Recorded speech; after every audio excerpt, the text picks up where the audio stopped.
weeks ago, exactly on February 25th, 2023, Nigerians trooped out in their numbers to elect a president and members of the National Assembly. They did so with the hope and enthusiasm unmatched in recent times in the annals of constitutional democracy in Nigeria. Factually, Nigerians did their own part by turning up to vote. However, going by a preponderance of political analysis, commentary and observation from within Nigeria and the international communities, since then, some say what ensued after the voting left much to be desired. For whatever reason, the Commission decided at the nick of time to renege on a long-standing promise to electronically upload the results of the presidential election at the ward or unit level. The upshot, as can be seen and heard from across the nation, has been further erosion of public trust and confidence in the leadership selection process. Indeed, but while it continues to deal with the consequences of these missteps, the Independent National Electoral Commission is today, March the 18th, conducting the second and final of the 2023 general election, namely the governorship and state houses of assembly elections in 28 out of the 36 states of the Federation. INEC Chairman Mahmood Yakub has been quick to acknowledge the obvious failures while promising to take remediative action regarding today's elections as a way of delivering fair and equitable outcomes for all the participating candidates and their political parties. Question on the lips of not a few Nigerians seem to be, how exactly can the problems arising from the presidential election affect what happens today across the country in terms of the voting, and of greater concern to many, security or lack thereof? Absolutely. The issue of security has been the dominant theme underlying preparations for these elections. In the past 3 weeks, desperate politicians, their paid agents, and thugs have in several instances unleashed unspeakable violence on opponents and even unsuspecting members of the public, ostensibly to create an atmosphere of insecurity. Regardless of all, everyone is keeping faith and hoping for the best. In the course of this broadcast, we shall be linking up occasionally with our correspondents in the field for updates, while here in Lagos studio as well as Abuja studio, there will be a retinue of some of the best minds in political and policy analysis all day long, doing the very best to provide invaluable perspective on developments as they unfold across the country. The Arise News special coverage of the governorship and state houses of assembly elections begins right now.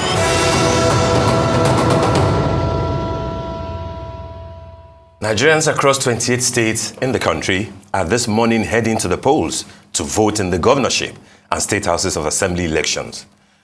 2 rescheduled National Assembly seats in Enugu and Edo states are also up for grabs.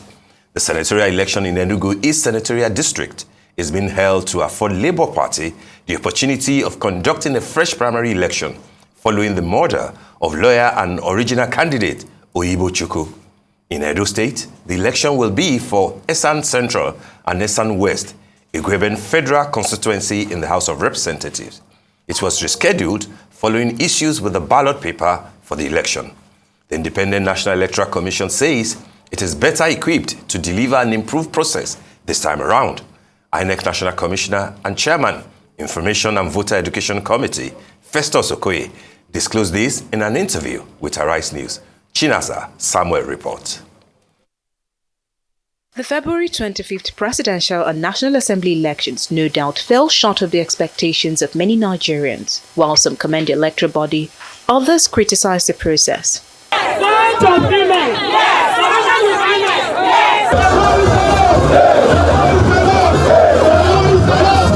3 weeks after, all is now set for the state elections. But given the momentous event of February 25th, how ready is the Commission this time around? INEC says it has learnt its lessons and is assuring Nigerians of a better electioneering process. Valuable lessons have been learned, and we will continue to improve with every election. So we are confident that with the level of preparations we have made, with the level of deployment we have carried out, with the level of refresher training we have given to our staff, that we are going to have a much better election this time around than before. The Commission identified logistics, technology, and attitudes of some staff and party agents as some of the grey areas that affected the presidential and National Assembly elections. We've given refresher training to all categories of staff to make sure that they perform well and perform optimally. We have reconfigured the beavers, and we have also did a test run of the beavers to make sure that it's going to perform in terms of voter accreditation and voter verification. And we have also made sure that all the staff understand the sensitivity of this particular election. We want to ensure that all polling units in all the states of the Federation open on time. On the mode of transmission of results, INEC clarifies its position. There were challenges with the uploading of the presidential election result to our INEC result viewing portal during the February 28th, 25th general election. And the Commission has explained its position.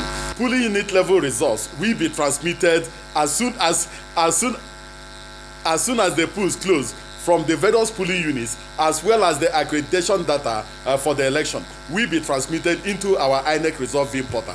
And any Nigerian will have the opportunity of seeing these results as they are being transmitted to our INEC result viewing portal. For state assembly elections, there are smaller constituencies. So there are some state assemblies that are half of a local government, and some are one local government, and some are two local governments. So there is a possibility that for the local government elections, for the state assembly elections, results will come out on time. But for governorship elections, you have to first of all collect the results from the registration areas. Then from the registration areas, it will go to the local governments. And then from the local governments, it will now go to the state constituency, where the state collation officer or returning officer will announce the results. While INEC continues to give assurances, many Nigerians are simply looking forward to an electioneering process where every vote will count. Chinaza Samuel, Arise News. Okay. Civil society group Ready to Lead Africa are calling on the Nigerian police force and other security agencies to create a conducive environment so that Nigerians can cast their votes in the governorship and House of Assembly elections. The group made the call at the launch of its election tracking initiative called Follow the Results. The initiative sees citizen observers throughout the country serve as parallel vote tabulation observers. The group also condemns threats of violence or intimidation of voters, which confers advantages to any candidates. As Nigerians head we would not have a citizen profile another tribe and say, tell them if they are not going to vote for a particular party, then they should not come out and vote. That is wrong. It is against the Electoral Act. That particular person, according to the Electoral Act 2022, is liable to be in jail for 3 years and has a fine of, I think, about 300,000. Because this is not about whether he said it or not. He was caught on camera. So I want to use this great opportunity to call on Nigerians, to call on youth, to call on men, to call on women to come out and vote. Please, let's remain calm, let's be peaceful, let's say no to violence. We also want to use this great opportunity to call on INEC to fulfill the promise they've made to us and transmit results from the polling units to the IREF portal, because that is the promise they have made to us. Right, just an important clarification. The INEC didn't actually renege on the promise. As a matter of fact, they have now made an emphatic promise that the results will be uploaded using the beavers and the IREF for the elections today, both the governorship and the House of Assembly elections. So that's important to clarify. As Nigerians head to the polls to cast their ballot in the governorship and state assembly elections, security is a major cause for concern. In this report, our Right Security and Defense correspondent, Ferdinand Doroa, takes a look at some of the security issues from the presidential and National Assembly elections.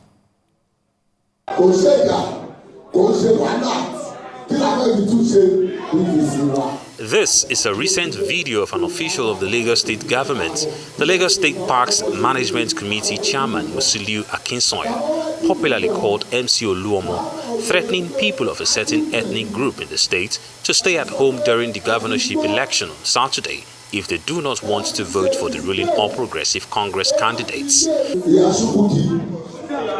if you don't want to vote for us, please sit down for With the police and other security agencies yet to arrest or invite MC Oluomo for questioning, it raises questions about their ability to protect voters during the polls. While mixed reactions have trailed the outcome of the presidential and National Assembly elections, which took place in February, what is not in doubt is that there were issues of violence, intimidation of voters, and even ballot box snatching, as reported in some voting centers across the country. For instance, in Lagos, there were numerous incidents, including this unfortunate episode at a polling unit in Ikate, Legushi, Lekki. Voting was interrupted when a gang of thugs attacked a polling unit and destroyed voting materials. It took the intervention of military personnel to restore normalcy. There were other reported cases which led to voters being disenfranchised. This polling station in Benin City also was not spared. Some of the voters tell tales of how voting was disrupted. They started running from this way, then they carried our things, they carried our box, they carried my machines. They almost used plank to even hit my head safe. So they just came, the ballot paper they ran, immediately the police came. The boxes they could recover, they recovered it. In Abuja, at polling unit 009 in Lugbe, voters attacked INEC officials who were accused of trying to rig the election. While details of this amateur video has not been verified, the maker alleges that the police were also part of the plot to rig the election.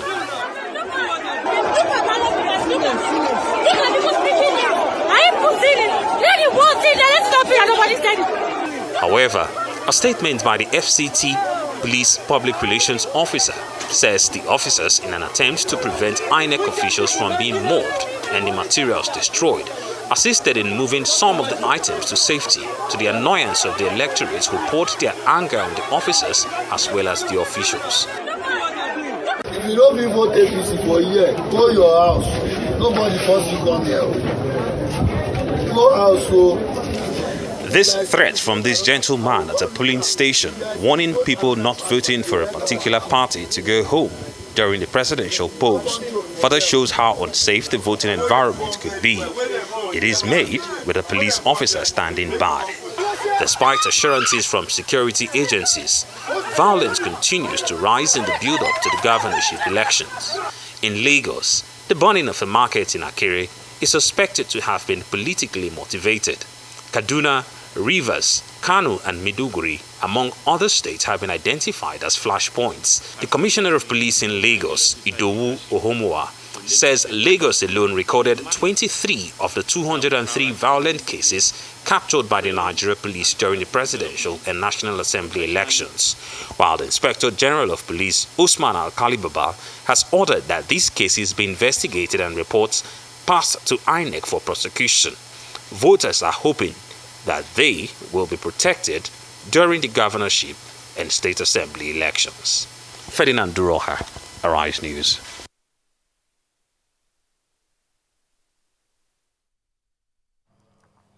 All right, Ruth, I mean, that was a brilliant report from Ferdinand there. Yeah. Violence here and there, especially in some battleground states like Lagos, like Rivers, like Abia, a few other states. I think the question of the issue of Lagos is a bit concerning, given the fact that even the the Commissioner of Police for Lagos State was here, yesterday on a rise, saying categorically that the threat made by MC Oluomo on Thursday will be investigated. And I think that that's an important thing to do, even though a video surfaced yesterday where we saw MC and the woman that was claimed to be Mama Chukudi, trying to deny and saying that it was all a joke. A joke. Expensive joke, though. Well, I mean, we can't even say that's a joke. I mean, you can't say there's nothing funny. No, there's nothing funny. I think that was just an afterthought. Exactly. So I think it's important that the Commissioner of Police has said that an investigation will be carried out. And it is important to make that clear to the public that we can, Nigerians can be comfortable. Yes, we can't vote under duress. Yeah. Anyway, but my issue is, remember the last time we had the presidential discussion here, when the presidential elections were going on, Ifeni had said how much had been invested in so many security apparel, yes. you know, and one wonders whether they would now redouble their efforts in terms of presence. Yes. When it comes to security. Yes. Because if I was a voter and I'm looking at what we just saw on air, I might not want to come out to vote. You know, because people were maimed, people were injured, and a lot of things happened, you know, and I think that is very imperative, especially in a place that's volatile, like the places you mentioned, yes. that they redouble their efforts. They put more security on ground to ensure that incidents like this don't happen again. You can even add Oyo, you know, to the equation. Exactly. What happened on Thursday, exactly. About 3 people reportedly dead, you know, involving a clash between the APC and the PDP. Those are the sort of things that the police and the security agencies will need to nip in the bud. Particularly today, which is election day. Yes, and more so this brewing content between Yorubas and Igbo, especially in Lagos. I mean, it is an unwelcome appearance. The fact that there's the underlining tone, or if you're Igbo, you can't come out to vote, or in certain areas, if you're Igbo, don't even go near there. You know, we need to douse this. That's right. And let the candidates who are worthy of the position win it. Absolutely. Accordingly. All right, so we'll proceed. Distribution of electoral materials has commenced in earnest in most of the registration areas visited in Sokoto State by our correspondent. Officials of the Independent National Electoral Commission, INEC, and some ad hoc staff were seen taking delivery of electoral materials to the various polling units across the registration area. In Sokoto, Sokoto South, and Wamako local government, 2 registration areas located at Yaya Guso Primary School, Offa Road, and Model Primary Schools. INEC ad hoc officials have all left the RAG Center to their various polling stations for the commencement of the voting process.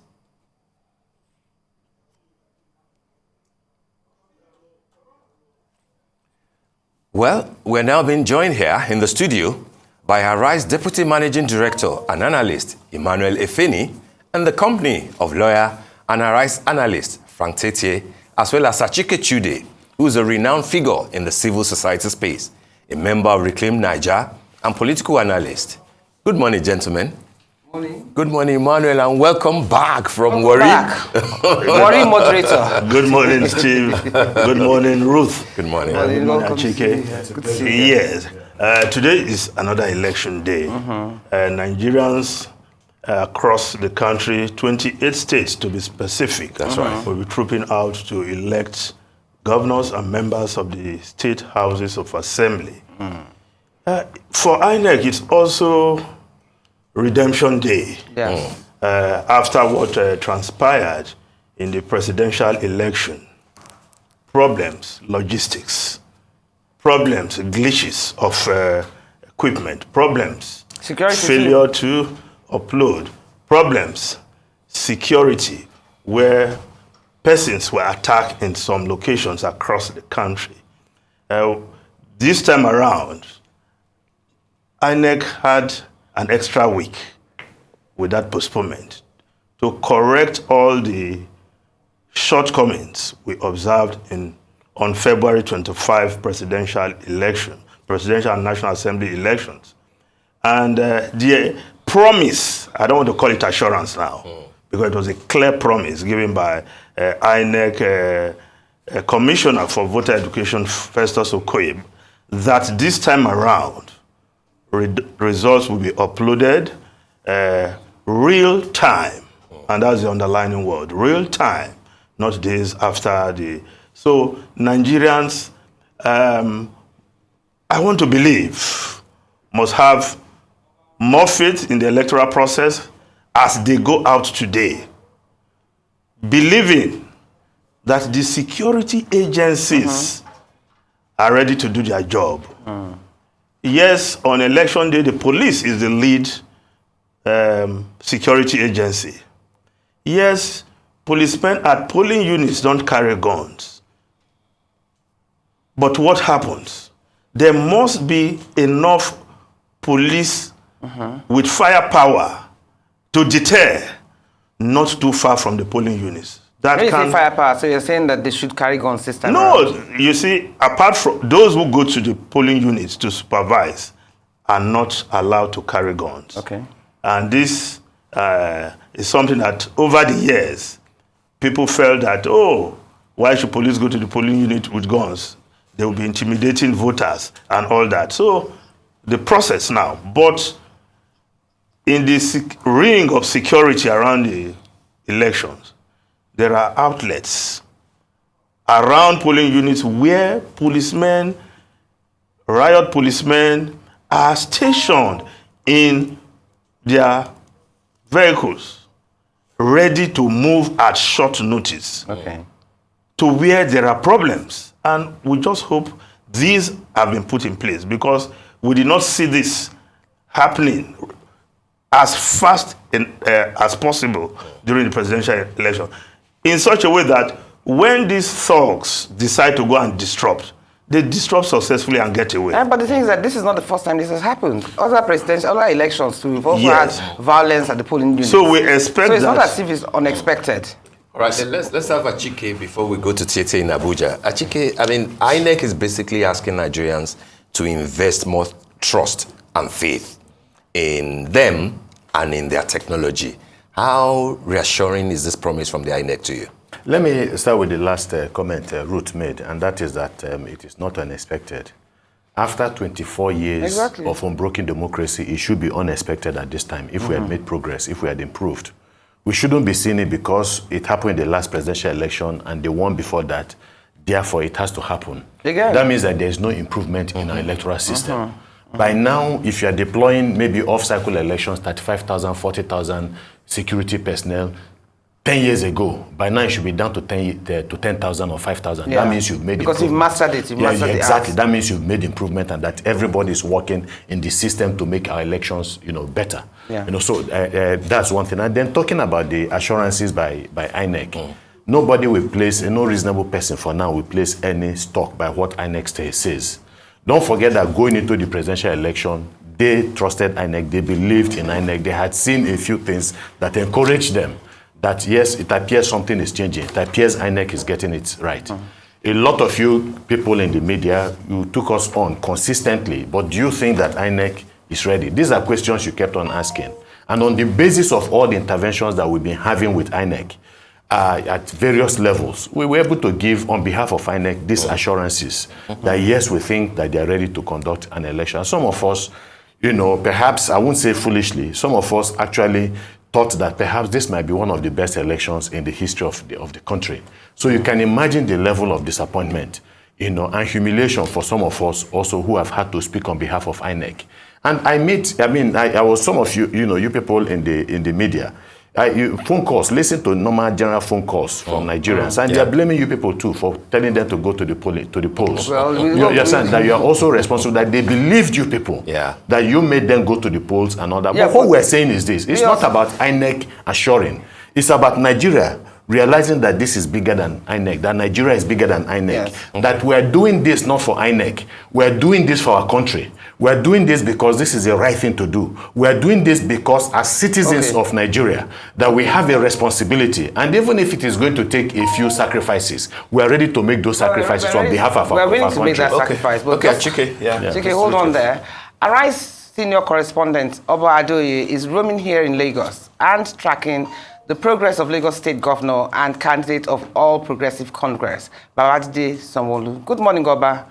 What do we know at this point? Yes, good. Yes, I'm right now at Falomo here in Ikoyi, and you can see behind me the deployment of election materials from this spot to various areas under this, this headquarters. So you can see the electoral officers in the buses. They are, carrying the election materials to their respective spots where they are going to work today. A lot of places that we have visited this morning, we saw the setting up of canopies, tables and chairs in preparation for the election proper. So we'll keep monitoring from here to other places to see how the elections go. All right, Oba.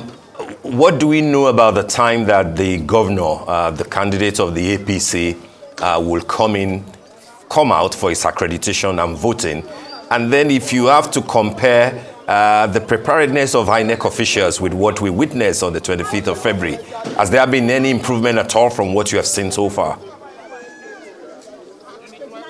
Okay, we are not sure about the exact time that the governor will vote this morning, but I've reached out to his aides, and you know, politicians, they will not come out until when the polling center is populated. I don't know why they do that. Only them can, you know, explain the reason for that. But my experience covering politicians in elections show that they will allow people to gather first at the polling unit before they come. So we are at the earliest stage of the election, so it's not likely that the governor will be at the polling unit now because the place is yet to be populated. Only politicians can explain why they do that. But talking about the preparation of INEC, INEC has assured us the way they assured us before the presidential election that they are going to do better. It's early in the day for us to assess the performance of INEC, but from the look of things, it appears like this election is going to be more to be taken more seriously than the presidential. I think INEC will go into this election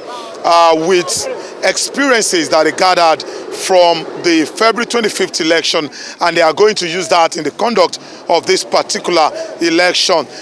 This morning, in places I have visited, I can see the readiness, you know, the preparedness seems to be more serious than what we saw this time on February 25. So we expect, and Nigerians also hope, that today's election will be an improvement on what we saw on February 25.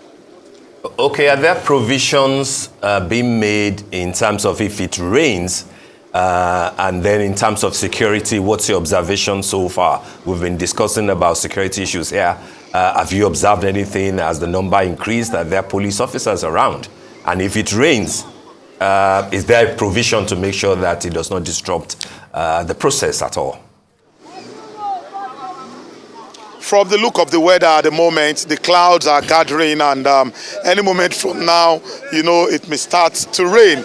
But from what I've seen, I have not seen any provision for umbrellas or raincoat for the electoral officers. Although in some places I have seen this morning, I've seen canopies put in place for the exercise to take place. But from what I saw here this morning, and from what I've seen among the policemen and other security officials, there is no provision for umbrella or raincoat that we have seen with our eyes. Maybe they have that such provision that is not visible to us, we don't know. But I've not seen any umbrella or any raincoat as of now to show that the security you know, team and of course INEC have any preparation for or any idea that if it rains, this is how they are going to comport themselves. But let's see how it goes.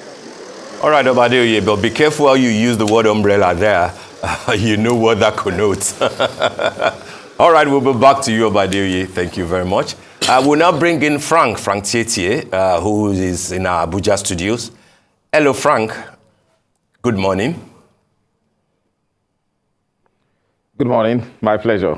All right, good to have you, Frank. Okay, the D-Day is here, the second leg and the final leg of the elections, and we're talking preparedness, we're talking security, we're talking readiness, we're talking willingness. What are your own thoughts? What are your observations so far? And what do you expect? One from INEC, from the security agencies, and from the voters themselves. All right. INEC has had the benefit of learning from its mistakes and the several criticisms that have been leveled against the conduct of the presidential election. INEC appears to be humble enough to acknowledge that things didn't quite go well.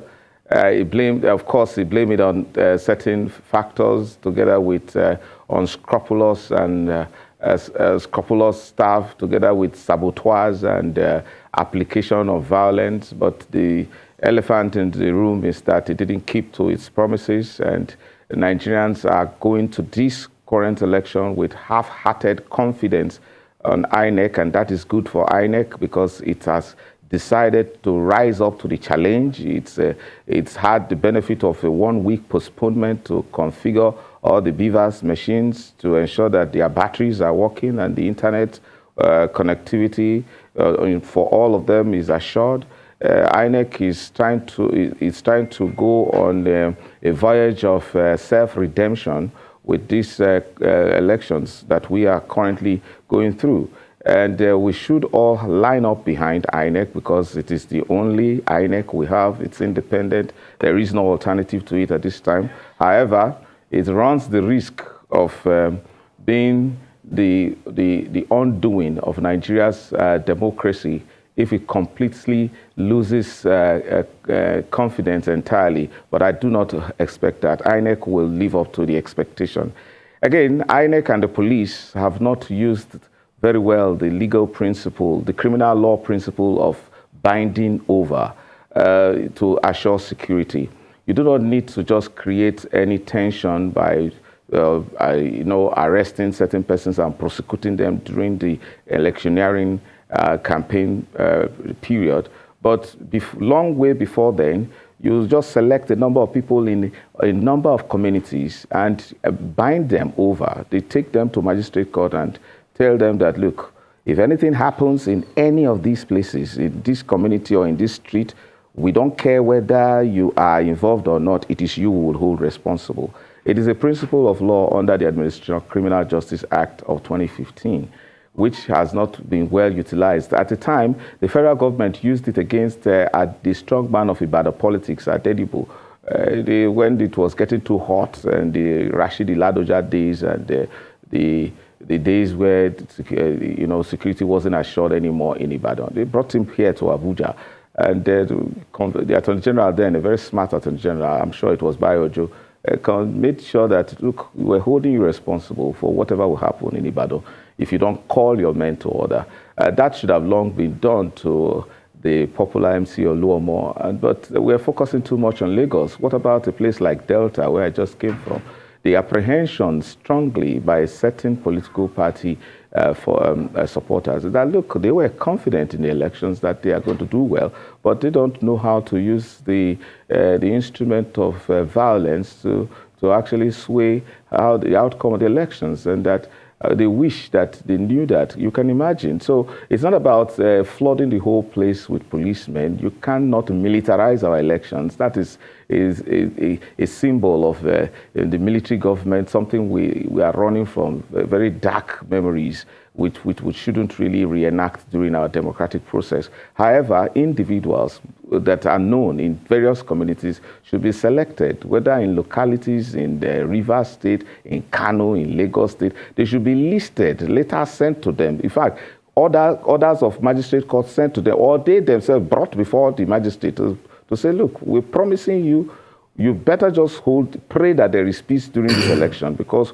there will be a presumption that you are the one that caused it. So that's a very important thing. Again, if you now consider in terms of preparation, INEC has assured again, and this time around, there is a belief that the same principle that would have applied in binding potential violent individuals to keep the peace should also be administered to INEC officials, but this time around more stringent with regards to integrity.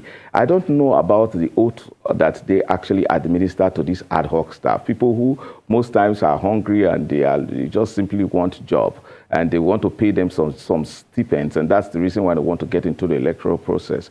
And that's the reason why it was taught earlier that the use of core members would have assured the nationalistic, intention that would have driven that patriotic, service. However, we see these days that there is a scramble. People bribe some kind of unscrupulous INEC officials to include their names, and those who even go through the process that were screened don't even have their names shortlisted in the long run. So you find people who bribe, with the intention that they want to get such stipends. I think we should take the issue of the recruitment of ad hoc staff very seriously, to the extent that the remuneration should be very well, but in addition to that, there should be a lot of guarantee and guarantors that sign into to those individual persons who are applying to be ad hoc staff, because all of these preparations that Professor Mahmood boasts about and Festus Okoye is very loud about cannot be frustrated by sabotaging elements who simply collect more money from persons who want to, buy their conscience and then not minding that. So that process, INEC needs to learn from that. But by and large, I can tell you from the barometer of what I have observed, particularly in Delta, there is hope. And across the country, with the application of the beavers, there might just be what we will witness as a season of electoral upset, given that the mighty might just fall in a manner that they never predicted. Well, Frank, I want to ask a question. Electoral fraud can be likened to political desperation in a society that doesn't function as well as we should be functioning. What stringent steps has INEC taken to ensure that their staff do not commit the acts of electoral fraud? Well, none. No serious steps, except for my. No, but because you would have thought that because they have a reputation to protect, and INEC hasn't done anything except for my very proud brother Mike Igini, who has been very, very not only vocal but resolute in the use of the law in punishing electoral officials, particularly high-powered officials like professors. We had the case about the other professor, yes, in universities. Yes, and Mike Igidi didn't spare, and I watched that keenly. The INEC chairman also didn't prevent him from using the full weight of the law in ensuring that the law punished those professors who were involved in electoral fraud. INEC, apart from that example, we don't find any other. INEC actually, to a large extent, must take responsibility for encouraging this sort of behavior by the culture of impunity. And this time around, there is no need to set up a commission, another commission to ensure that or to prevent electoral violence or electoral fraud. INEC is capable. You need to go to the INEC headquarters and see the caliber of staff they have, particularly in the legal department. There is no want of personnel in terms of ensuring that persons are punished according to the Electoral Act, the provisions of the Electoral Act. Take a look at Section 93, for example, that provides for the fact that anybody who makes a violent comment during a campaign, or anybody who threatens the use of force or conducts himself in a manner that shows that he'll probably be unruly during campaign, you don't wait until the election actually starts. You arrest the person immediately and prosecute the person. And then ensure that they not only pay the fine if they are convicted, they are sent to prison, and then you constantly point to them, like we are pointing to the Akwa Ibom professor who actually betrayed his conscience and let down the entire country. A professor, university professor. What else would there be? Where else lies hope if you find a man of such caliber of learning betraying his conscience for how much, no matter the pressure? They think, we know that our country has undergone a process where values have actually depreciated because of the mindless quest just for material resources. Nevertheless, you forget that if there is no stable society, you can't enjoy anything. And the principle of stability is that, the assurance of stability in democracy is that elections are held in such a manner that the winner, the losers, the electorate, and the entire world community are convinced that the whole process was free, fair, credible, and not lacking in integrity in any way. All right, Frank, thank you. We'll be back with you, but we still have Emmanuel Ifeni and Achuke in the studio. Emmanuel, you made reference to the 28 states where governorship elections will be holding today, and of course 36 states for the state houses of assembly. Out of those 28 for the governorship, 11 of them are seeking re-election. 17 will be new. What's the electoral map saying in terms of the battleground states and what to expect? Well, 11 governors will be seeking re-election. And unlike in the past, we're not talking of a two-horse race. PDP, APC, popular parties. I think the political landscape has changed. And we all saw that during the presidential election, a new political map altogether. And if you go through some of these states, yes, some are still sitting on the high horse, thinking what happened during the presidential election don't matter.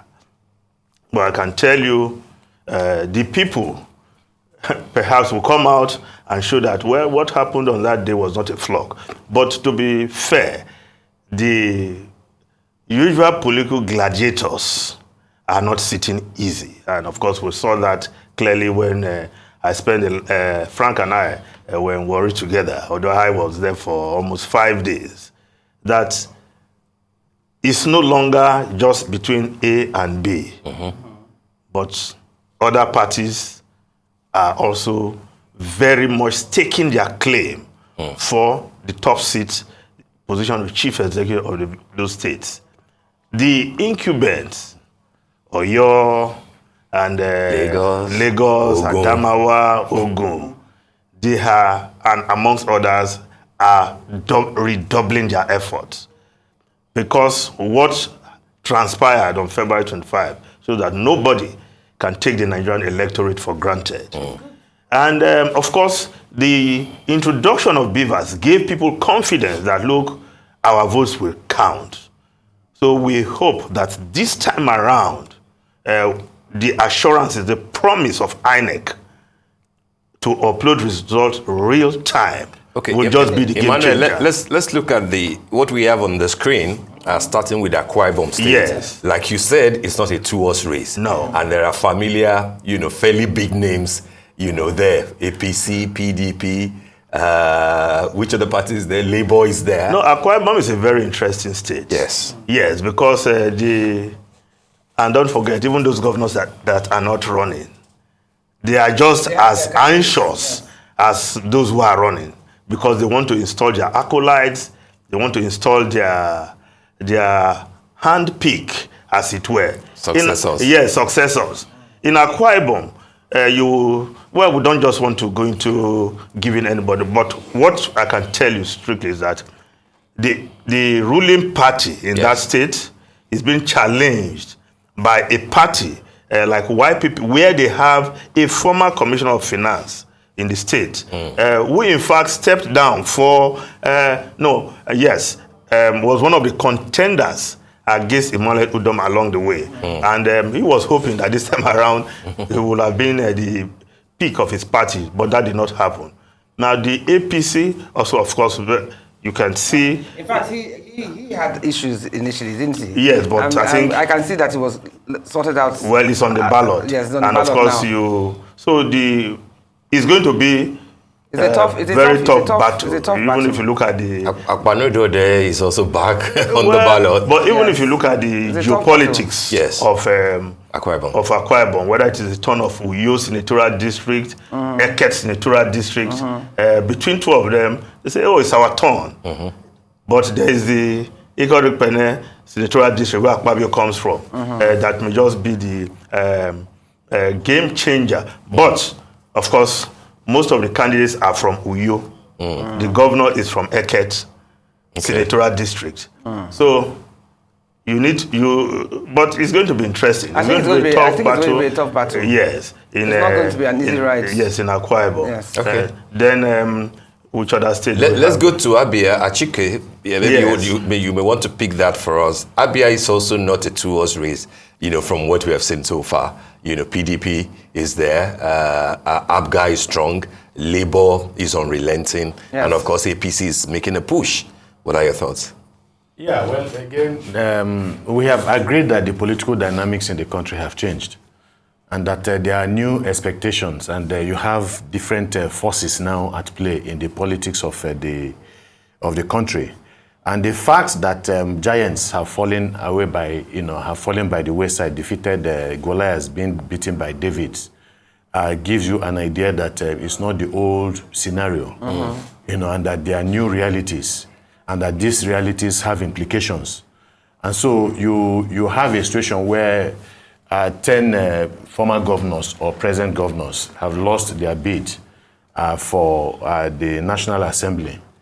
So that gives you an idea of how serious the opposition is. And so, and I think this has arisen for maybe based on two major factors I will talk about. The performances of the incumbents. It's also, of course, you know that the election period is a period of where scorecards have to be, where examination papers have to be marked by the people. And so if generally the people are not exactly happy about their existing situations, obviously they are going to give a low mark. And so that means that the politician, the incumbent, might suffer some reversals. The second aspect, again, is we talked about the rise of a third political party that has also galvanized some, I won't use idealistic youths, but youths especially, who want a change in their lives, who want a change in the direction that, or the trajectory that their country has been going. So all of this have nullified to some extent or diminished the previous power structures, political power structures that you have in Abia State. And so it's about the people passing a vote of confidence or a vote of no confidence on the incumbent, which I think if you look at based on the perceived performance of the present governor of Anambra State of Abia State has not been exactly sterling. And then you have the candidate of the Labour Party, for instance, who has come close. That's his third run. Yes, exactly. But on each of the occasions that he has had to run, of course, it's always ended in controversy. And there are claims that he has won, he won both elections, especially the very first one that he did. And so he now has the new impetus, really, to galvanize him. For the ABGA, perhaps not. ABGA, I think, as a party, is winning in the southeast, especially this cycle of election, because of the emergence of, Peter Obi. So a lot of people there have gravitated towards the Labour Party, essentially because like of him. Yeah. So PDP is weakened, ABGA is weakened, APC is not a very dominant force there. So I see Labour Party. I can't tell you, I can't make a call now on what is going to happen. But if you look at the political configuration and the power play, the balance of power in Abia State has actually shifted. And so it is going to be up, to especially maybe I would still look at maybe the PDP, then obviously the Labour Party. But we must also be informed by what happened in the presidential election, because there is a direction, there is a trend that we saw. Whether, I know that the political actors in this present election are different, but there is still a tendency towards a particular direction or trajectory based on what we saw in the presidential election. Not exactly 100%, but you will see a movement towards what happened in the presidential election. Okay. All right, Achike, thank you. Let's bring in Frank Tietie to take a look at what is to be expected in Adamawa as far as the governorship election is concerned. Frank, what are your thoughts on Adamawa? Again, not a two-horse race like the two previous ones, Akwa Ibom and Abia. Well, Adamawa, the expectation is that it's supposedly a stronghold of the People's Democratic Party, given the fact that Atiku Abubakar wields a lot of influence there. However, it is difficult to predict the outcome of today's elections across the states. And this time around, we are witnessing a revolution with the use of the BVAS machine, thinking that if votes ultimately count, with what the Labour Party has recorded in the presidential election, together with the strong assertions that have been made by the All Progressive Congress, what is likely to come out in Adamawa State is highly unpredictable. It may not necessarily reflect what is actually in the social media or in the news, but a resolve by the people to actually take stock of what has happened in the past 4 years, and then to also decide the direction they want to go. Adamawa may be a very difficult state to call at this time, even though propriety may not allow me to go further than saying that at this time when the process is on, we may just have to allow it go on before we come to certain conclusions, even though I may not even have had the opportunity, if I would, able to call the direction of the Adamawa at this time. Okay, Frank, let's proceed with Bauchi so that you also take that for us. Bauchi is also an interesting state looking at the lineup of the candidates. What do you think will play out in the Bauchi election? Another PDP stronghold, if you like, but then looking at what happened during the presidential and National Assembly elections, APC managed to get a good chunk of the votes from there. Well, Bala Mohammed hasn't done badly in the Bauchi state. He's had a long a history of performance as a public servant while he was in charge of the FCT here. And he seems to have a strong hold of the Bauchi politics.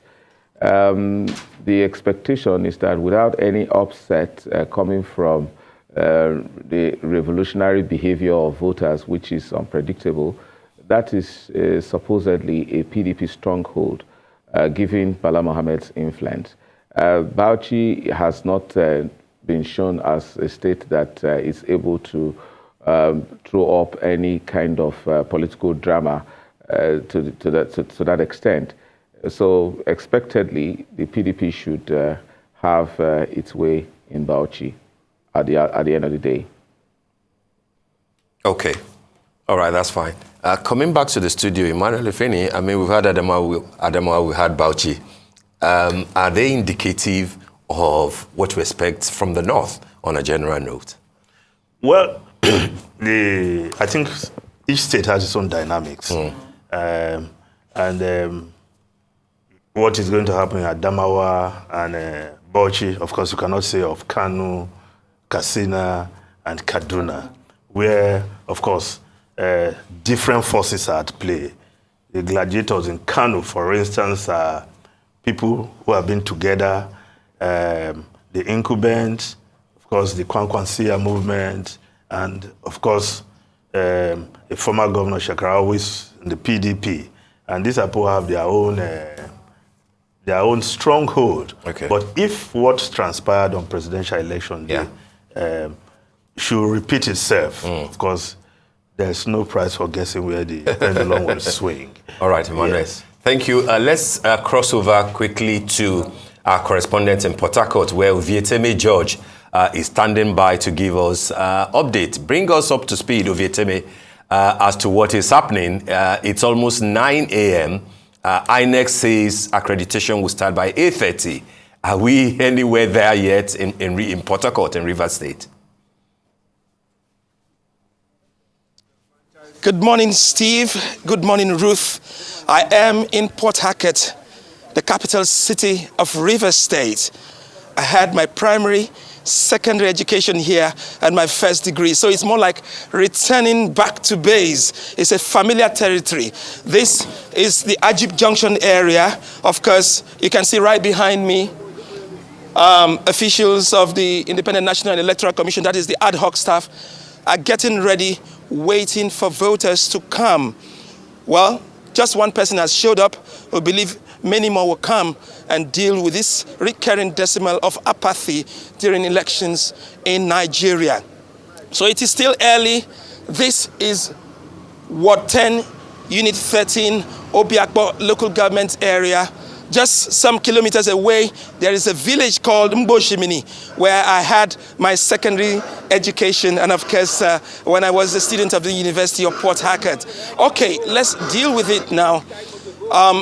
People are coming gradually, but they told me a few minutes ago that on the 25th of February, when we had the National Assembly and presidential elections, this place was a beehive of activities.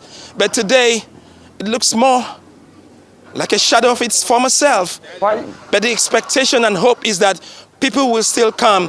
because it is important for them to vote in their representatives in the House of Assembly, and also the top position in Rivers State, which is the governorship. Who will succeed Governor Nyesom Ezenwo Wike?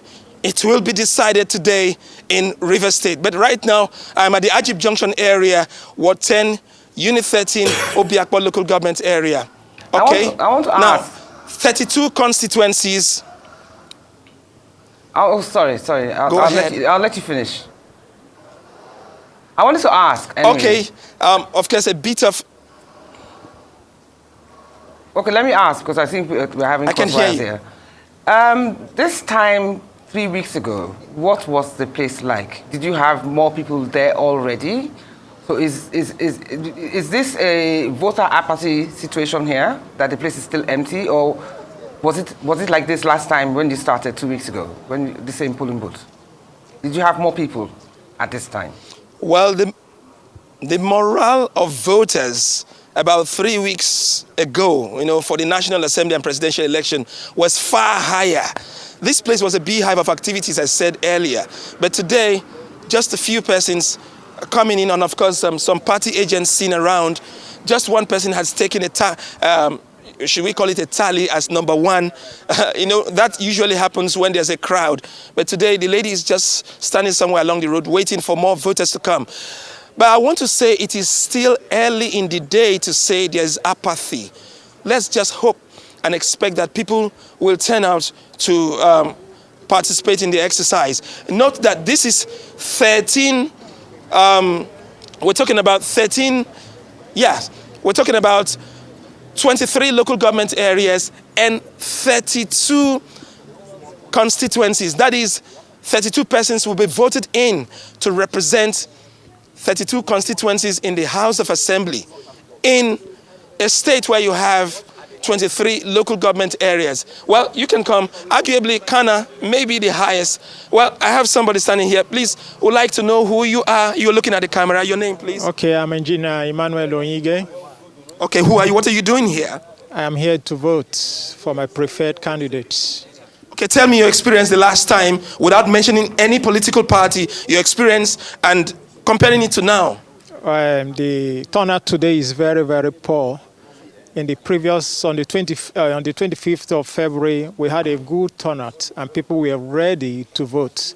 But what I feel today is a lot of persons are heartbroken because the outcome of what they had on the 25th was not actually reflected. But I just had to come because I had to exercise my own franchise, my civil responsibility. That is why I'm here. I wouldn't be concerned if my candidate fail or win, but I just have to do it to make sure I have done it. Thank you very much. Okay, we believe many would listen to him and come out to perform their civic duties. It's a building process, and the hope and expectation is that with all the assurances and promises from Festus Okoye of the INEC, of course, National Commissioner, the hope and expectation is that maybe the electoral umpire will be able to sing redemption song today. Do you have... That means upload the results via the IREV in real time. Do you have a presence of more security personnel as well? Do you have more police officers or security people? I haven't seen... You? Let me just take a walk around, okay, so that you have a better view. Now, these are the INEC ad hoc staff here. I'm just going around. I haven't seen any security personnel. Okay, there's one here. Okay, there's one here. There's one that is seated there. The one right away? He's on duty actually. He's on duty actually because, of course, they are not to be armed. They're not to look intimidating. Voters should have confidence to come out and cast their ballot. So there's one security personnel who is seated over there while people are still waiting. Hello, are you ready now? Yes, we are. How long have you been ready? Just a few minutes ago, we just finished setting up. So who has come to perform their civic duties so far? Some persons are on ground, so we're about to attend to them. Thank you very much. Okay, the lady says they're ready. Again, for the record purposes, Ward 10, Unit 13, Obiakpo local government area, the Ajib Junction area, leading to Mboshimini and Ajib Oil Company. So we are waiting for voters to come, she said. Thank you so much, Obiatime George. We'll be talking to you again soon and be updated by the events. All right, Achike, you saw what has happened with Rivers State. Still early days, but voter apathy apparently, showing, rearing his head and everything. Do you think that this might be a pattern all across the country, or? I'll really be surprised by the voter apathy. Yeah, I mean, well, it's still early days, isn't it? I think in the course of this conversation, I think somebody did suggest that this is a time for INEC to redeem itself. Yes. But how do you redeem yourself? The horse has escaped from the barn long before now. The horse escaped about 3 weeks ago. So for Veteme George, from what he's saying, that it was a beehive of activity 3 weeks back. So what you would have expected, a successfully conducted election that reflected the will of the people that came to that polling unit, is something that would have increased growth in confidence in the process and brought much more people today to this other election because the other one went well. So how is INEC going to redeem? It is like somebody who has lost a life, and then you want to, maybe through somebody's negligence, I want to compensate the person. But are you saying you can never bring back a life. Or you can, maybe compensation is just, so the issue, what I'm saying is this, that it is natural and it is normal that you're going to have this apathy all over the country, especially people who have experienced very negative situation. Look, I was on a program yesterday on radio, and I was trying to urge people to come vote again. One guy called in and talked about his personal experience. From which state? That he was intimidated, Lagos here, somewhere around the Alimosho, and he was intimidated. There were talks there and so on. He said, do you want me to go back there and risk my life? And was it a youth that said this? Or? Yes, a young person. And I had to, respond to that. I said, well, I didn't know coming out to vote would also involve you endangering your life. I cannot ask you to do that, but we have responsibilities as citizens. And so we're already lamenting the fact that we had 27 million turnout in the last election. Let's look at the lineup in Rivers State. It's a fairly, it's a battleground state, no doubt. But given what happened there 3 weeks ago, do you think that that will be a reflection, Emmanuel, you might want to pick that, of what to expect today?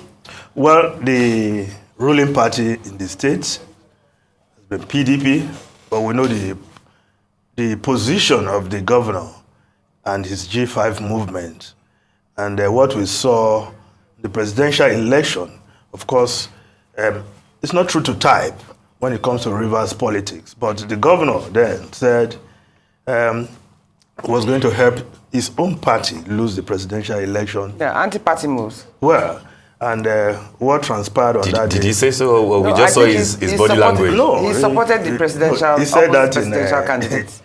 But we wanted have his that own person. tape. Yes. Okay. That if they don't want to do what is shouldn't there be a law against that?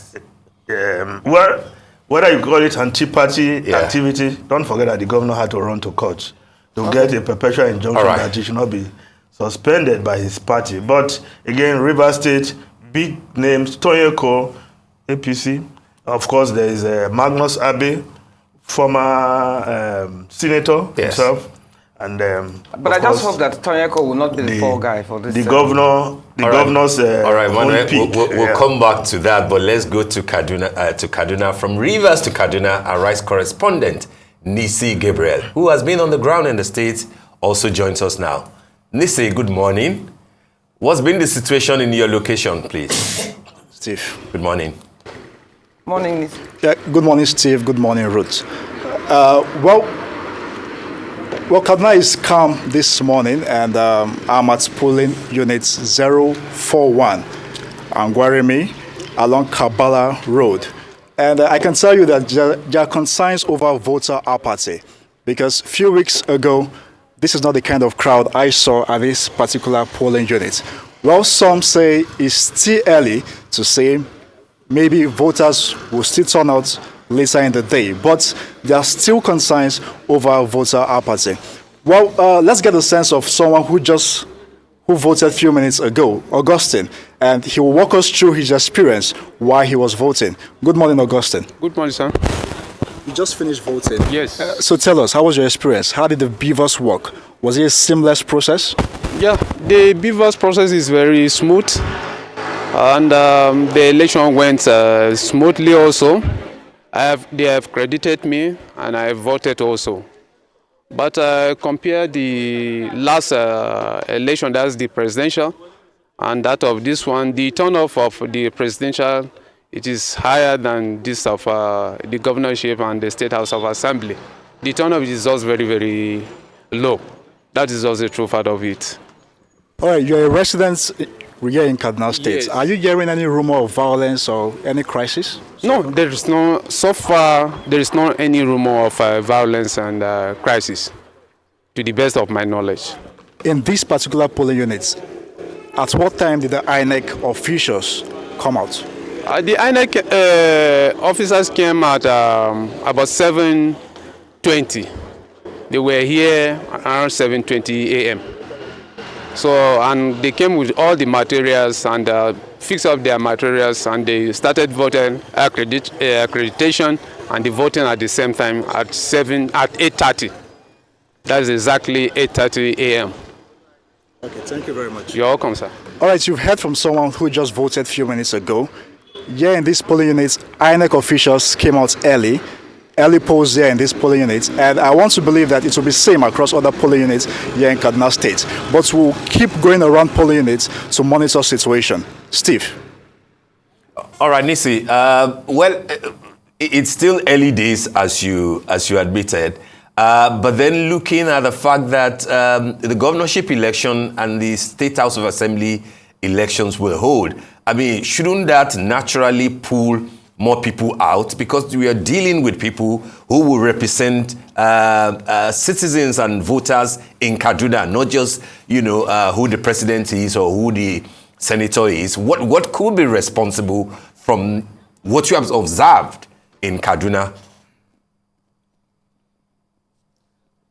That's a very good question, Steve. And like you rightly said, one would imagine that people will turn out in mass to vote because these are local elections, and the governorship election and the State House of Assembly election, these are positions that are closer to the grassroots. So one will imagine that people will turn out in mass to elect the kind of leaders they want. But some persons say the outcome of the presidential election and the National Assembly election didn't go down the way they expected.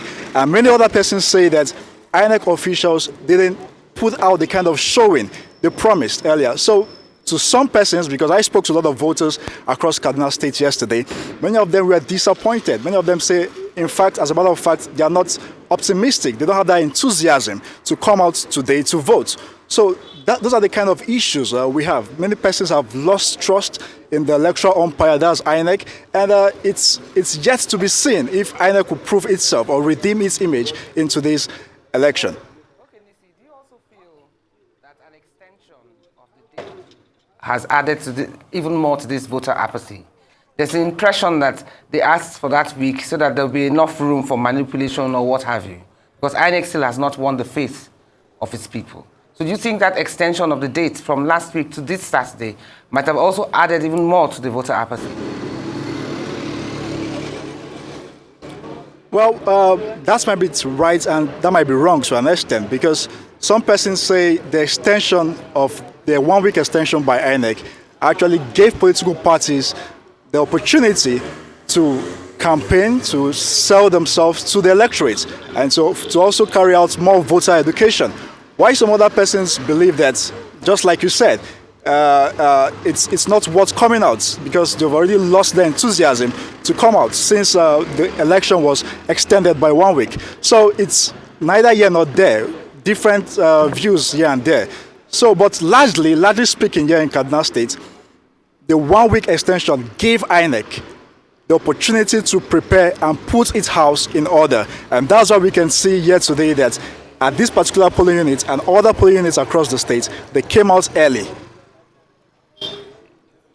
All right, Nisi, thank you very much. We'll be back with you, of course, in the course of this special coverage of the governorship and the House of Assembly election. Thank you, Nisi. We're again switching gears to bring in from our Abuja studios, Dr. Charles Omole, a security consultant, trainer, and constitutional law scholar. Good to have you, Dr. Omole. Good morning. Good morning. Thanks for greetings from Abuja. All right. Good morning. Okay, Dr. Omole, what are your thoughts? The D-Day is here, the second leg of the elections, governorship and House of Assembly. One major area that is of concern to everybody is, of course, security. There are threats. The people are saying all sorts on video. We have seen that of Abia State. We have seen that of Rivers State. We have seen that of Lagos State. In Oyo State, 3 people reportedly died. Are the security agencies doing enough? And what do you think should be the attitude of the security agencies going into the elections proper today? Well, thank you. I think the context, first of all, is that usually, if you've looked at elections since 2007 onwards, today's election tend to be one of those elections that most Nigerians don't pay attention to. I mean, ask an average Nigerian who represents you at the House of Assembly, they don't know. That's why the lack of what I call focus on the House of Assembly has meant all manner of people have been elected into the House of Assembly in practically every state, because people just allow governors, so to speak, to unpick whatever. But what's happening now is because of the new enthusiasm or renewed enthusiasm, and rightly so, the election is getting more attention.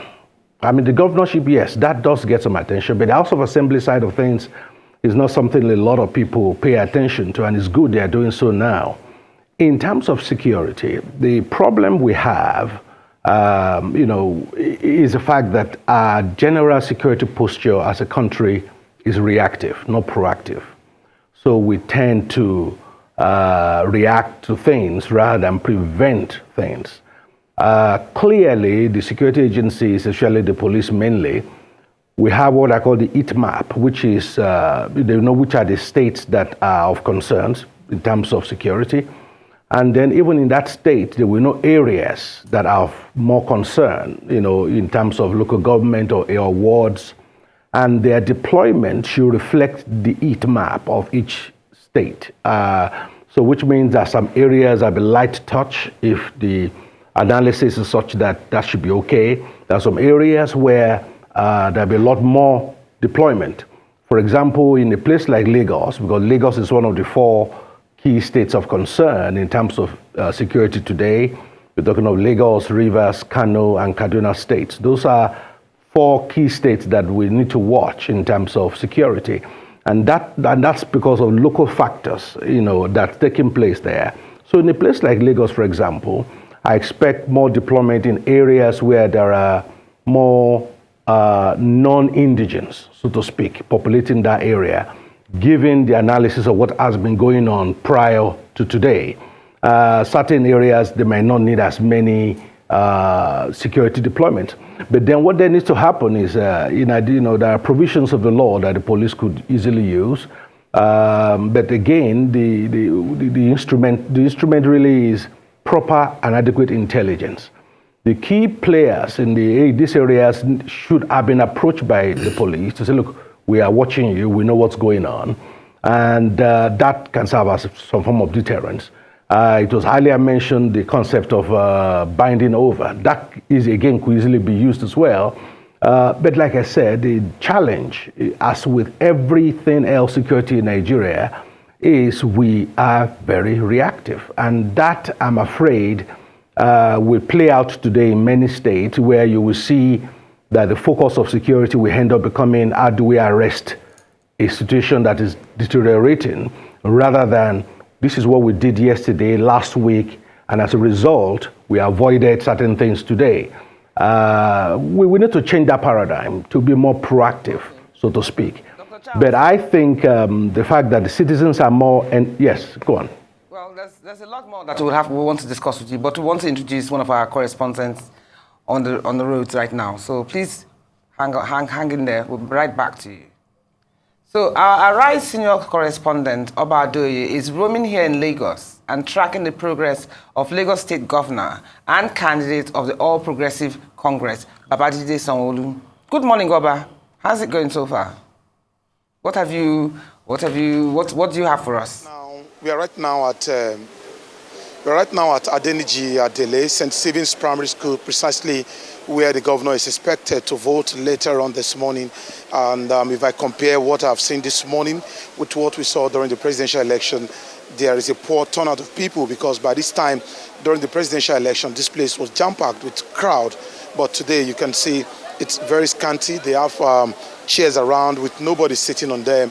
It's a scanty area, and we're still expecting people to come out to participate in the process. But you can see behind me, some people are already voting. There are about two in St. Stephen's Primary School at Nigeriadecides, and the voting is taking place simultaneously in both spaces. I have here with me the Commissioner for Youth and Development in the state, Mr. Sheikh Daudu, and he's also monitoring the election here at Nigeriadecides. Good morning, sir. Good morning. Yeah. So, what have you observed since you came here this morning? First of all, the INEC officials came on time, and voting started around about 8:32 a.m. and I voted at Unit 7, and the whole process took just about 2 minutes. It went seamlessly. Checked my PVC, then the beavers, everything went on, and they gave me my ballot paper. I went to thumbprint and I voted. So just 2-3 minutes, everything went well. People have been coming out to vote, so it's been going very well so far, so good. But if you look at the number of people who are out here at this moment, is poorer than what we saw during the presidential election at this time of that election on February 25th. What do you think is responsible for this poor turnout at this time? No, I would say it's a poor turnout, because if you check the number of people who have voted at Unit 7 now, at this time it's actually more than those who voted at the presidential election, because I've been monitoring it. So what we've done now is continue to get our people to come out to vote, and we've told them, we've sent all our canvassers to meet with them, and so they'll come out to vote. And they're all coming out time. In the next 1 hour, a lot of them will be here to cast their votes. I'm here monitoring every situation.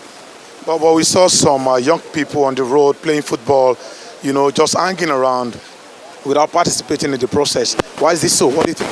Well, our young ones, every opportunity for them to kick a ball around and play football.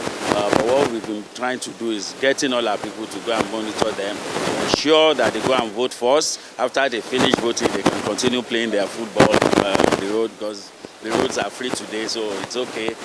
Let them come out and enjoy themselves, but they must vote first. So that's what we're making sure they do. From what you have seen and what you have said so far, if this process continues like this till the end of the day, what should we, or how would we grade INEC at the end of the day? Well, if it goes like this, I would grade INEC very, very good.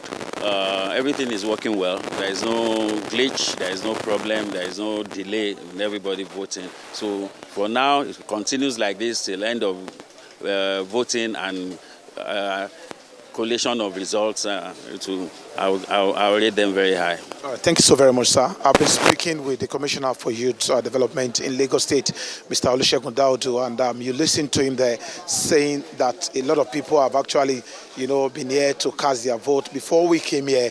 But from what we are seeing, we are not seeing as much crowd as we saw this time during the presidential election. But as we speak, voting is still taking place simultaneously in those two polling units that we have here at St. Stephen's Primary School at Nigeriadecides. This is where the governor of the state, the incumbent governor of the state, Babajide Sanwo-Olu, is expected to vote later on this morning. He should be here any moment from now, because we saw a couple of his advanced team right here on the ground. So any moment from now, the governor should be here to also exercise his franchise. All right, Obadeoye, thank you very much. We'll be back with you, and of course, we'll be keeping tab on when the governor will come out to exercise his franchise. Thank you. Back in the studio, Emmanuel, it looks like the general outlay is that of slow not steady yet, except for what the Commissioner for Youth and Social Development, Segun Daudu in Lagos, is saying that he wouldn't agree that there is voter apathy or that turnout has been poor. He says compared to what he witnessed as at this time, 3 weeks ago, it's actually better. But from other places, you know. I have to interject there. What I found, there's a comment he made that I found somewhat patronizing. Who? The Segun Daudu. Okay. When he says that, oh, you know how young children are, they be playing football, blah, blah, blah. That is not the point. The point is that there is voter apathy. He said several times that, oh, they will get their people to go and make people come out to vote. I wanted to ask, how is that going to be done? How does he intend to do that?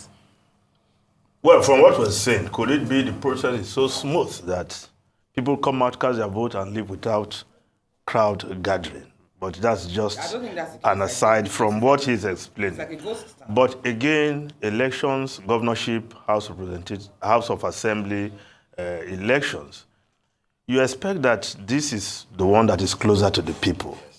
But the fact is that people are not very interested in even in House of Assembly because anybody hardly come to campaign in your neighborhood that I'm going to represent you in the House of Assembly. I was speaking to somebody who was going to vote yesterday, and he said, well, I will just go there and vote for this candidate who is my choice. He said, but for the assembly, I will just leave it blank. On the second day, he said, no, I won't leave it blank so that they don't go and use it. I will just thumbprint to this just to make it useless. He said, because I don't know who is contesting. So, no, they don't. In many neighborhoods, you hardly see a candidate of the party coming to campaign for vote. Usually in states where people, the ruling party in the state, they make their pick, and people expect that it will be a carry-go or bandwagon effect. Once the governor is winning, everybody will win along with him. But there are states where we have to pay attention to the House of Assembly election. Edo State, no governorship election today, but the House of Assembly election is going to be keenly contested. Don't forget that the current House of Assembly have just 10 members. Others haven't been disqualified because they did not show up.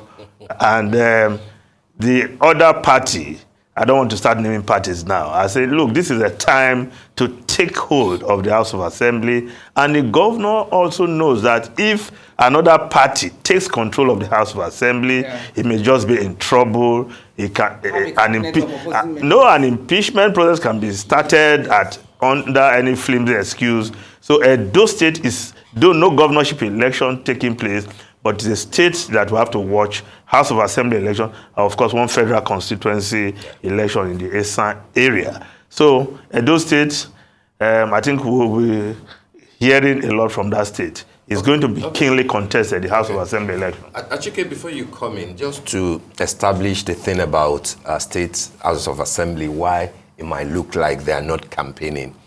If you take Lagos, for example, there are 40 that will be elected. And of course, they are specific to their constituencies. So it's not likely that you will find many of them, out there doing rallies or on social media.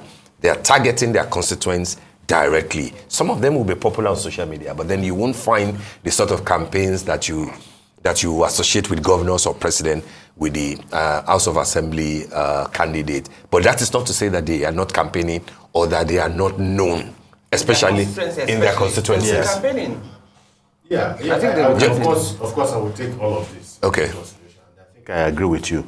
But you know what happens in the politics of this country, especially with regards to election, is that it is. Okay, Achike, just 1 second, we'll still come back to you because we have our Rice News correspondent, Jemima Boloko, who is also standing by in Delta State, and she joins us now to give us situation report from the state. Good morning, Jemima. Good morning, Jemima.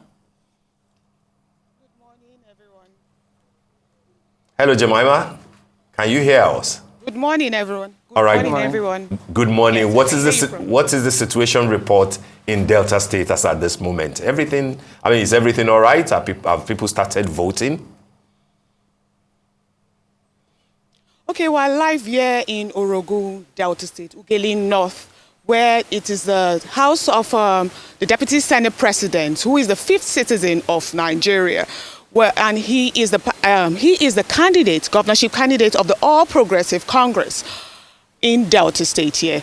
We are at Ward 2, Police Unit 19 here. If you can see, people here are already seated, ready to cast their vote here in Orogun, Delta State. So far, so good. Everything has been peaceful and seamless this morning. Also, we also have just 12 kilometers away from here, we have the All Progressive Grand Alliance Party, who is Great Ogboru, who we will be following later on along the day, and as well the PDP governorship candidate Sheriff Oborowe from the People's Democratic Party as well. Achike, you were making a point about... So I was saying that the contestation for 2 political offices essentially in Nigeria tend to draw the crowd, heavier participation at the polling unit, the presidential and then the governor. So the State House of Assembly have always ridden on the crest of governorship elections. You know, so where you have a lot of people, you know, getting involved in the presidential election in terms of the voters, the tendency is that you have much more people there. And then when they get there, they're usually obligated to vote along, you know, in the same, you know, way that they have voted for the governorship candidate. So that is what is happening. But beyond that is the fact that politicians have not exactly done their job. Because if you talk about voter mobilization, it is primarily the responsibility and duty of political parties to drive voters to the polling units. Political parties have not been able to do that, really, if you look at it. So it is their primary responsibility. They are the ones that are the greatest beneficiaries of electoral victories and the greatest losers of election. So they have to do their very best to ensure that they send the right kind of messages to voters so that to bring voters to the polling unit. That has not happened. Now you can see from what Emmanuel has said, I mean, talking about the situation in Benin, I mean, in Edo State, it exposes the rump of the politicians. The fact that they have always ridden on the back of the governorship candidates to be able to get some level of popularity. Obviously, much more needs to be done. Even at the constituency level, I agree with you that you do not have much activities, you know, across the state, but that in the various, you know, units, they tend to do a little bit. I mean, what is the level? What is the degree of campaigning that they do within their constituencies? It's very, very minimal because they also have very little contestation from other political parties, even within those constituencies. If turnout is low and minimal at this rate, it means that the elections will be over by 2:30 in many of the polling units. Is that, would that work in favor of INEC, but not, of course, in favor of candidates who would prefer that many people come out? No, obviously it will work against some candidates because I can tell you, if you look at the pre-election dynamics, even before the presidential election, looking at predictions and all that, you know, there was always, you know, that indication that if you have very, very heavy turnout, it might likely, you know, it might be positive for certain political parties.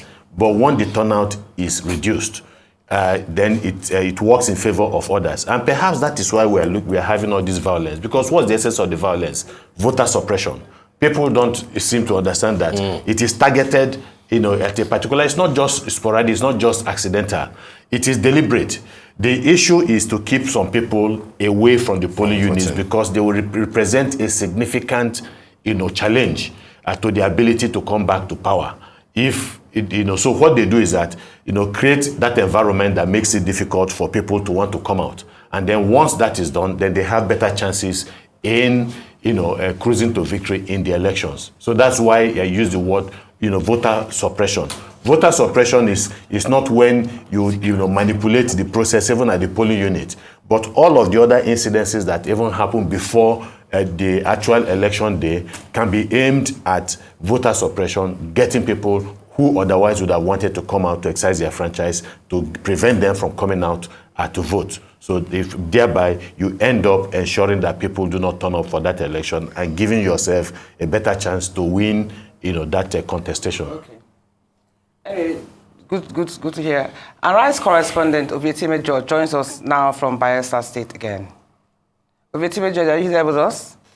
Okay, we're seeing quite a few more people now, don't you think so? Do you now have... Well, this is a different location. This is Ward 10, Unit 001, still in Obiakpo local government area. I told you, well, I grew up here playing football on this road. This is Road 1, actually, right? Road 1? Yes. Road 1. All right, I'm back to base. So there's a difference between where I was and where I am now. Here, voters are casting their ballot. You can see the queue.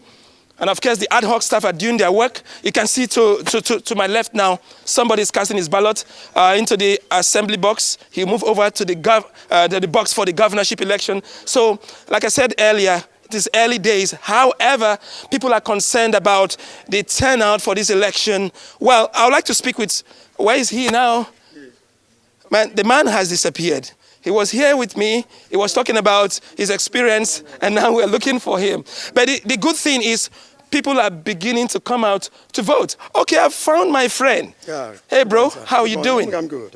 Yeah, you're good. Okay, have you cast a ballot today? No, but I'm about to. You're about to. Tell me your experience 3 weeks ago for the presidential and national assembly elections, and this one that has to do with the constituencies in the state, and of course governorship election in Rivers State. Looking at the camera without mentioning any political party or candidate. Absolutely. What we have here is like a far cry from what we had as on the 25th of February.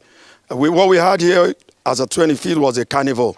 We had canopies, we had people jumping over themselves.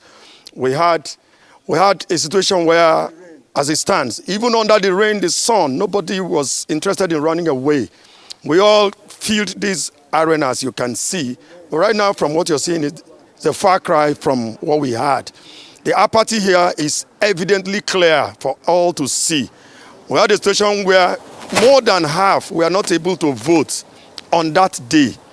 But today, it's like a child's play. Everybody's getting run up on it as we were. So we're almost done, as it were, in less than 10 minutes or so. Well, that's you are almost done. The hope and expectation, as people are watching Arise News at the moment, more persons are encouraged to come out and perform their civic duties. So it's a wake-up call. It is still early in the day. You can still make the difference and vote that person you prefer. So the take-home is this: more people should come out. Definitely, and we're expecting them to. Some have already indicated interest. Some have filled the list that we are running on, and we're expecting that they would file out very soon. Emmanuel, it looks like now that you have the president-elect, coming out, I'm sure that in a few minutes, the governor of the state too, will be out. It looks like he's beginning to pick up gradually, but then we still don't have the buzz of the 3 weeks ago at the Presidential National Assembly. Well, I want to stay on an optimistic note that as people at home are watching our broadcast and other media channels across the country, seeing that the process is smooth, it's early, more people will be encouraged to come out. As long as we don't have reports of violence, more people will be encouraged, and we're encouraging. I think we should also be encouraging people watching at home. Okay. If you have not made up your mind, please go out and cast your vote for your preferred candidate. Okay. The process seems better organized this time around. Early arrival. Because there are fewer people, apparently. No, but the fact that they have started, if you come, you just take your position in the queue. Okay.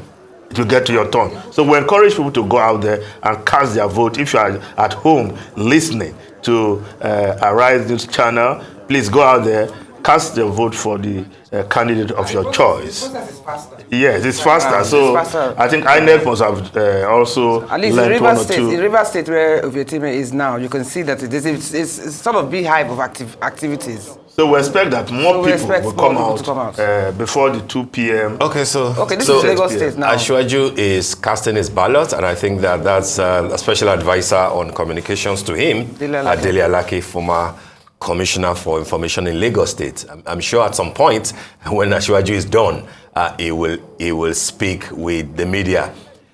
Okay, so let's bring up Arise correspondent Tokunbo Oyetunji to bring us up to speed on what is happening in Lagos. Hello, Tokunbo. Good morning. What do we have there? Are you with the where the Ashwaju is voting? What is the situation? Not as buzzy as the presidential election, but it looks like things are picking up. Bring us up to speed on what is happening.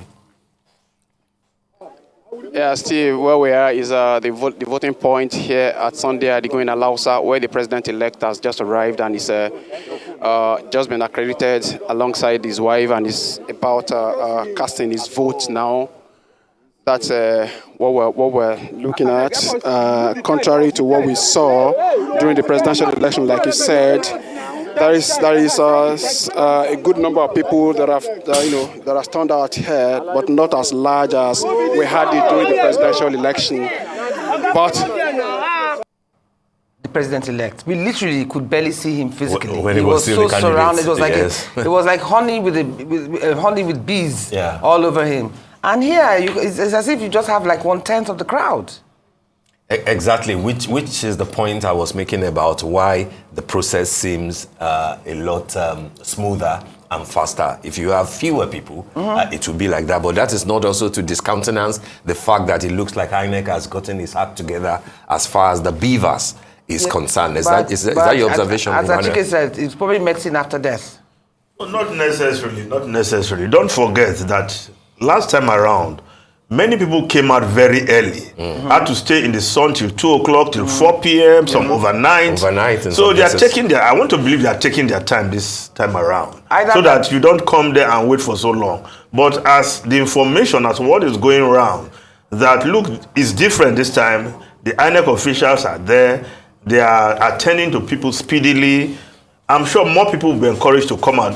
Let me not do lastminute.com and let me come out now. What you don't know is whether it is voter apathy or that people don't have faith that it will run according to schedule. I think the conclusion of voter apathy can only be done at the end of the day when we see the figure. Because we won't know at this point. Let's not predict voter apathy very early in But the then day. again, it could also be, like you rightfully said, that their lack of confidence that INEC will stick to the timing. Okay, we have the candidate of the Labour Party, Gbadebo Rose Vivor, GRV as they call him, about to exercise his franchise too. Where is this? Well, that I'm sure that to be somewhere on the. Okay, that's the Keja in Anifo-Oshe. Okay. In Anifo-Oshe. It will look like it's the main challenger, isn't it? At this point. Now that you talk about main challenger. Is he the main challenger because of who he is and what he can offer and his capabilities? For whichever or reason. main challenger because he's the candidate of the party that won the election 3 weeks ago, and that counts for something. But I mean, there will be other reasons why whoever will emerge. It would be more interesting to know that we are voting for a candidate because of their capability and the ability to deliver, rather than because they belong to the right party. Yeah, but that's not in doubt. I mean, he has. Well, I don't think that is different. That is not what we're discussing at all. I'm just serious. The electorate will decide. And I think let's just leave them to decide. They have seen enough. They've heard enough from all the candidates. Exactly. So let them just decide today. Exactly. It's not a deal for actually deciding. Talking about whether our capability. Something I've always wondered. No. The electorate will decide today. Not true. I mean, all the elements will be, will put into consideration. Party, capacity, conviction. But I mean, each will have his strengths and weaknesses, and you can't take away from somebody who lost by the whiskers, election in the biggest senatorial district. Who lost by the whiskers? In 2019, he ran to be a senator in Lagos. Oh, okay. Did he lose by the whiskers? Yes, he did. Yayi had 41%. He had 39.6%. Okay, that was close. It was close. So obviously not his first time. So it's not a political no fight. It isn't. It isn't. And I don't think that young age should count against anybody. It should be an advantage, if anything else. Absolutely. Which could be, one of the reasons why there is a surge in his candidacy. All of a sudden, people of course, don't forget that President Muhammadu Buhari signed the not too young to run bill into law. Yes. Now, that doesn't reflect in our and he said that after him, the youth can take over. But in the presidential, that didn't reflect now. We don't have any young presidential candidates. It's a politics, it evolves. It's over a period of time. People have talked about we had an under 50 presidential candidate in, what's his name? Omoyele Sowore. No, Omoyele Sowore is 51. There's a 48-year-old gentleman. Who was 48-year-old? Yes, Kachiku.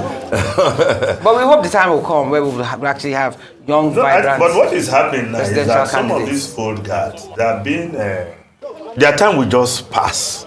Because nature will yes, because the people born in the last 20-25 years don't know what some of these old people have done. So they are now relating with the new faces, the new kids on the block, as it were. They may not get it this time around, but I'm sure it will continue to evolve. That reminds me of the Delta State debate where the young man was telling another rival, Daddy, step down. Yes. And Daddy said, no, it's not your time yet. Okay, so GRV is addressing the media now. Okay, they say I should... No, this way. No. Wait. She's back a bit. All right, okay, guys, I need you to take time and get arranged, please. I don't want people to be stressing yourselves. Right? All right. Good morning, everybody. It was just about addressing the media personnel in Anifoshe, in Ikeja, but I'm sure that we'll get back to him. But that's good. We've seen Asiwaju, vote, and now candidate of the Labour Party. There are other people that we vote. But before we return to that, let's get back to Dr. Charles Omole in Abuja. And I think, Ruth, you wanted to ask him a question. Dr. Charles, I recall that you did say that in certain states, the security personnel... Are you with us? Come back when you finish drinking your water. I recall that you said that there were certain states that there was more presence of security personnel.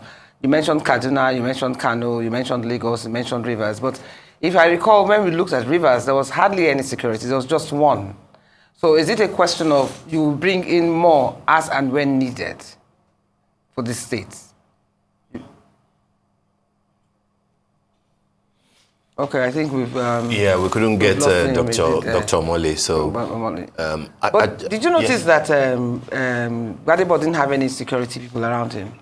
Was that... I'm not sure we can tell from here, but... But he didn't have any of his usual... You know how they usually have at least security or guards or something? Okay, they could be plain clothes. But he looks like he was alone there. And I think that's where one of the requirements, one of the guidelines is not to come in with security personnel. But that's not what happened with the presidentials. Well, I'm not sure that. Okay, this is when Asiwaju Bola Ahmed Tinubu, the president-elect, arrived moments ago when he arrived at his polling unit in Alausa in Lagos, and I think he must have voted by now. Not sure if he addressed the media yet. He might not have. Yeah. It's the scantiness I still can't get over. Is the what? How scanty it is compared to 3 weeks ago. Yeah. Which is an interesting development. I mean, Emmanuel and Achike, when we say that it was buzzy, 3 weeks ago, at the end of the day, it ended up being barely 30% of those who had PVCs. Yes, but we must also be careful. Also, about talking about the eventual number of people that voted, because, the Ovieteme talked about, I think one of the correspondents. People that were interviewed, he was saying something about a beehive of activities too. Yes. And that ultimately at the end of the day, about half or more than half of the people who came were not able to vote. And so what does that tell you? If in one polling unit you had about maybe 700, 300 were able to vote, 400 were not able to vote. So you also look at that and then do your maths across the nation. That's true. And you ask yourself how many millions turned up to vote and did not vote. That's correct. So it might not exactly be a true reflection of apathy with that 27 million. That's true. Much more, because again, we talked about, just like Emmanuel also emphasized on some of the logistic issues that characterized that particular election. Some came and some INEC ad hoc staff came to their place of duty by 2 p.m., some by 5 p.m. in many parts of the country. And some the following day. And some, that's some like a worry. You understand? So how do you explain that? So what's the number of people that were actually turned away? Or the number of people that went to the polling unit, waited till 4 and nothing happened, and then they went home and never came back. So these are some of the issues. And I think it would be unfair to Nigerians to say, look, they did not show as much enthusiasm in the presidential election as they showed in 2019. Yeah, but this might encourage people to come out more now that they see that it's not as packed. But don't forget, look, when people watch what is going on now from Arise Television, it's been positive so far. Perhaps not in terms of the number, but in terms of the vibes you get from this election that, look, it's fairly peaceful. We have not seen any sign of trouble anywhere. But don't also forget that the activities going on social media that we might not, be able to adequately cover. And social media has a much wider reach because it's everybody in all the polling units in this country, real time, seeing what is going on and tweeting about what is going on. So if you have pockets of problems maybe in Surulere, in Adamawa, in any part of Nigeria that we are not covering right now at this particular point in time, then that will get on social media. A lot of people are going to see it. So while we are trying to mobilize people, for instance, to tell them, look, it's going well, go out there and vote. People might be, on the verge of being demobilized on the basis of what is happening in other places, being reported on social media. Let's hope the low turnout now would encourage people to come out more and assure them that they will get a chance to vote, unlike before. All right, so we have Dr. Charles Omole in Abuja ready to join us now. Ruth, do you want to proceed with your question? I was asking you that you had said earlier on that certain states have more security on ground for their polling units. You mentioned Lagos State, Kaduna, and what have you, including Rivers. But we spoke to our correspondent in Rivers State, and there was barely any presence. If anything, it was just one Lone Ranger security person that we saw. And one is wondering whether this is so because there are not that many people there yet. And then as the numbers increase, you would send the required security to these units. Is that what the plan is? Possibly. I mean, the situation in terms of the police deployment is when you have a national election such as this, the police is actually stretched. In terms of default numbers of police officers, Lagos clearly has the highest number of police contingent under normal circumstances. And those states I mentioned, Kano, Kaduna, Rivers, equally have big numbers. But unlike off-cycle election where you can move officers from one state to go and support their colleague in another state, you cannot do that in a national election. So I probably choose to believe that nothing is happening yet. It also could be that the police in Rivers are applying a different tactic. For example, you could have your response team in each area command. They are out of view. They will only be called upon when there are substantial things that they need to intervene with. Whereas the normal officers in the various polling units will be largely unharmed. And of course, it's not only, the other thing you also need to bear in mind is that it's not only police. The figure given by the IG of 400,000 security personnel includes all the security agencies, civil security agencies put together, because the police clearly, they don't have 400,000 personnel. They have just about 300,000 or so. So it's possible that there are other security agencies present, but not police. So people might mistake that to mean there is no security, whereas there is. Okay. All right, Dr. Mole, thank you so much for joining us. Thank you indeed. Now we'll be going to our correspondent, Tokunbo Oyetunji, who witnessed it all, I believe in Alausa.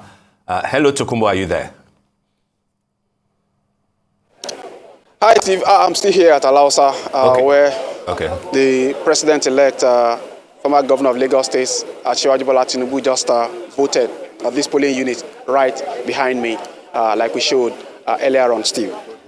All right, so how did he go? And then we've been talking about turnout.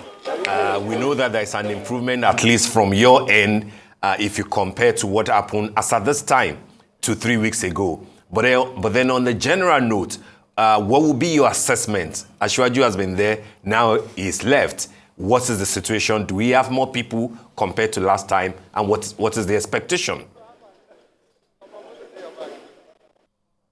I didn't say we have more people, really. I think the crowd is even thinner than what we had during the presidential election, where this whole place I'm standing today. Let's even start with the timing of the starting of the process. Like I was trying to tell you earlier on, the process actually started at exactly 8:30, the stipulated time by the Independent National Electoral Commission for polls to open right here at this polling unit. Unlike what we witnessed 3 weeks ago, when the officials, the personnel of INEC would not even arrive here until about this time, a few minutes before 10 o'clock, clearly an hour and a half behind schedule on that day. So looking at the opening of the process, the timing, we've witnessed a difference in that today. So talking about the turnout of people, I think if anything, if what I see here today compared to what I saw during that presidential election is anything to go by, I would say the turnout has not been that encouraging. But that is not to say this is the only polling unit that I've been to, because, of course, like I said, this was where we were expecting the president-elect to vote, and this is where he voted. So probably when we move away from here, or we'll still stay here for some time more, we could see more voters coming out to actually exercise their rights here. We don't know what the situation is elsewhere. Of course, there is another polling unit just down the street here. Even 3 weeks ago during that presidential election, the turnout of voters there was bigger than what we recorded here. But it's still too early, Steve, to actually determine whether the turnout will be lower or better than what we recorded during the presidential contest. Since you've been there, or whilst you're there, have you actually spoken to anybody around to sort of get a feel of what their thoughts are at this point in time concerning this voting process? Have you been able to talk to anybody or just ask them how they feel? I mean, I've been interacting with people, even colleagues, who think that the arrival of the personnel of the Independent National Electoral Commission actually signals that it's most likely going to be a better process than we witnessed during that contest. Even some other voters, some people who are standing around here too, we don't know whether all of them are voters, though.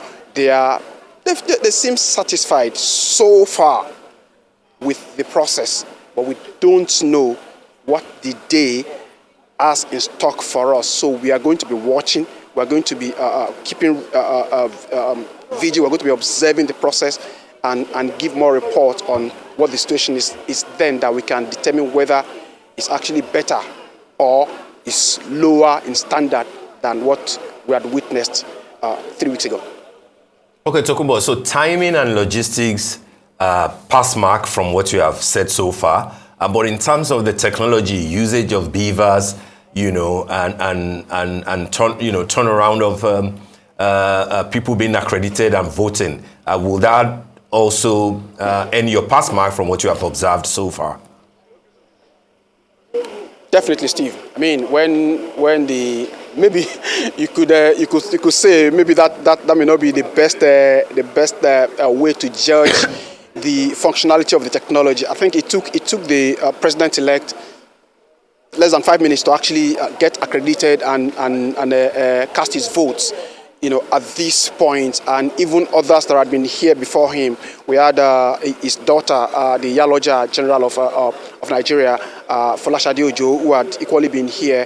It took her less than 5 minutes actually to get accredited and cast her vote. So far, and I've not seen any, I've not heard, and I've not seen any voter who has come here and rejected because they are unable to get accredited. So far, I think the beavers are functioning well, but we don't know if the functionality will remain the same. all through the day, or there will be some kind of a change? All right, Tokumbo. I mean, just to a word of caution there on Iyaloja General of the Federation. I think you should be cautious in promoting Folashade Ojo. You know, she is still Iyaloja for Lagos, you know, not for Nigeria yet. So that's just by way. Is there a position? Pardon my error. Iyaloja of Lagos. Thank you very much, Tokumbo. Good job so far. Thank you. But it's easy to say that the process is okay. Well, okay. All right, we'll go on a short break. Thank you so much, Achike Chude and Emmanuel Efeni, for a great job. Thank you. Don't so go much away, viewers. We'll be back shortly. Still the RI special coverage of the governorship and House of Assembly elections in Nigeria. Stay with us.